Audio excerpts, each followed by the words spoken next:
सजग असलेलं एकमेव व्यासपीठ भारत न्यूज 44 बातमी तीही बिंदास। देखो, ऐसा है, महाराष्ट्र में ये इंटरनेशनल एक चेन है, इसको रजिस्ट्रेशन करने की आवश्यकता नहीं है। तो गवर्नमेंट का टैक्स जाता है। कोई भी बात कोई स्टेट में जब होती है तो उसकी एक नियमावली होती है। किसी के साथ चीटिंग नहीं होनी चाहिए, उसका रजिस्ट्रेशन होना चाहिए, उसका लाइसेंस बनना चाहिए। जब कोई आप कमर्शियल एक्टिविटी करते हो तो रेसिडेंशियल इमारत में हम कमर्शियल एक्टिविटी नहीं कर सकते हैं।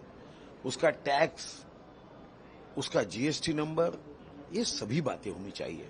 आज बाकी लोगों के होटल रेस्टोरेंट के समय फूड लाइसेंस से लेकर हम सब बातें उसको उसमें रजिस्टर्ड करनी होती है।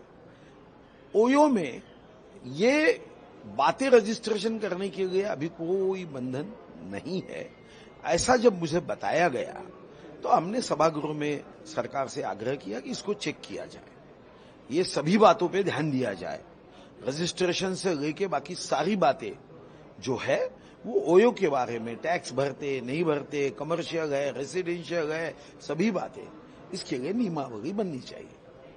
सर, और एक महत्वपूर्ण बात, आप एक बहुत इम्पोर्टेंट कॉन्स्टिट्यूएंसी से विधायक है। आप हर सेशन में अपना मुद्दा बहुत अच्छी तरह से एक्सप्लेन करते हैं, लेकिन कल एक जो विधायक है शिवसेना के, वो भी यही रहते सेशन के दौरान यहाँ खाना खाते हैं। आप किस तरीके से देखते हैं? आप ये कैंटीन में कल जो भी हुआ, नहीं, देखो, कैंटीन में अच्छा खाना मिलना चाहिए। मैं जब 1995 में पहली बार विधायक बना और हमारे कैंटीन में भी ऐसे ही चूहे घूमते थे, काकरोच, और खाना जो है वो अच्छे पोषण वाला नहीं था।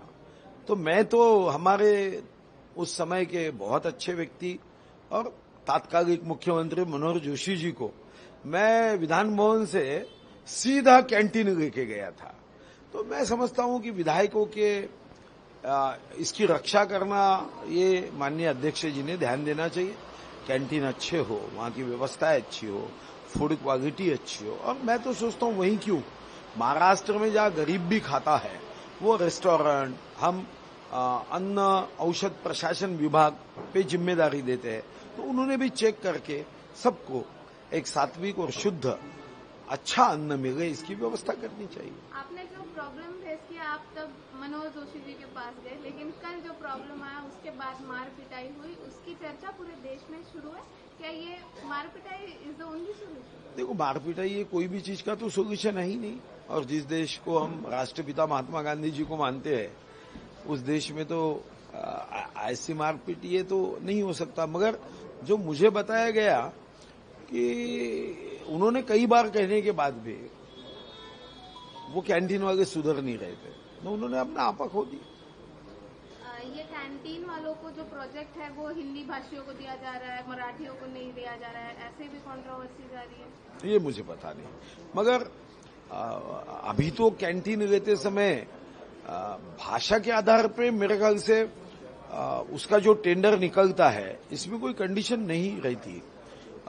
उसमें महाराष्ट्र का डोमिसाइल शायद हो सकता है, पर मुझे पता नहीं। मैं जानकारी दूंगा कि भाषा के आधार पे महाराष्ट्र सरकार टेंडर निकालती है क्या, क्योंकि फिर अगर ये एक नया सजेशन तो अच्छा है, पर हमारा संविधान ये हमें करने के लिए अनुमति देता है कि ये चेक करना पड़ेगा। सजेशन तो अच्छा है कि मराठी भाषी की ही टेंडर ले सके, ऐसा अगर कंडीशन कर सकते हैं तो उससे अच्छी बात क्या है।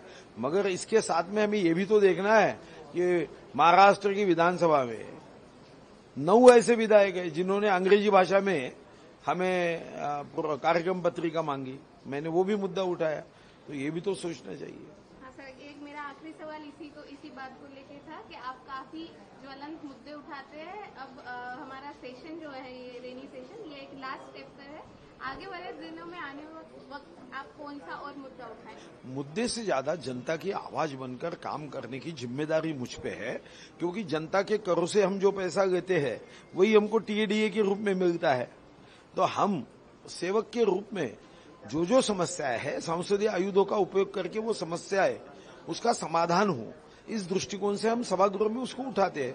तो वो तो मेरा काम चलते रहेगा, मैं आखिरी सांस तक करते रहूंगा जब तक जनता मुझे चुन के देते रहेगी। अशाच नवनवीन अपडेटसाठी बघत रहा भारत न्यूज 44. सत्याचा प्रकाश, बातम्यांचा विश्वास.